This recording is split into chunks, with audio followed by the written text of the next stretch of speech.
आपल्याबरोबर शिवसेनेचे नवनियुक्त कॅबिनेट मंत्री असणार आहेत भरत गोगावले. गोगावले गेले अनेक वर्ष वारंवार मंत्री होतील याची खूप चर्चा होती, पण मात्र आता अखेर बदली लागलेली आहे. आपल्याबरोबर गोगावले आहेत, ते जे चर्चा करतील आणि सगळ्या गोष्टींमध्ये नेमकं काय काय घडलं हे देखील सांगतील.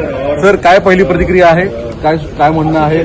शेवटी मंत्रीपद मिळते, अनेक वर्ष तुम्ही जोरदार लॉबिंग करत होता. समाधान आनंद आहे, कारण मंत्रीपद मिळणं ही काय तेवढी सोपी गोष्ट नाही आहे आणि ते मिळत असताना माणसाला समाधान पण असणं गरजेचं आहे. आणि आम्ही काम करणारी मंडळी आहोत आणि आमचे एकनाथ शिंदे साहेब आणि आम्ही जे काही काम केले त्याचं फळ आम्हाला जनतेने दिलेलं आहे आणि त्याचं आज फळ आम्हाला मंत्रिपद देऊन करते. गोगावले साहेब, मला एक प्रश्न म्हणायचा आहे की अनेक वर्ष म्हणजे गेल्या काही 2.5-3 वर्षांमध्ये तुम्ही कोर्ट शिवत होता आणि कोर्टावरून तुमची चेष्टाही केली जायची. तुम्ही काय म्हणायचं, बघा एक दिवस मी होणार आहे, खाजगी सांगायचं. ती वेळ आता आलेली आहे, ती वेळ आता आलेली आहे आणि संध्याकाळी 4 वाजता तुम्हाला ते दिसेल. बरं, शिवसेनेकडनं कोण कोण शपथ घेत आहेत काय माहिती? बघूया आता. जुने 5 आहेत, नवीन 7 लोक आहोत, असे आम्ही सगळे लोक आहोत. नवीन म्हणजे आता विश्वासामध्ये काही जुन्या लोकांना आवर्जून थांबवलं गेलेलं आहे, त्याची काय काय बरोबर आहे ना?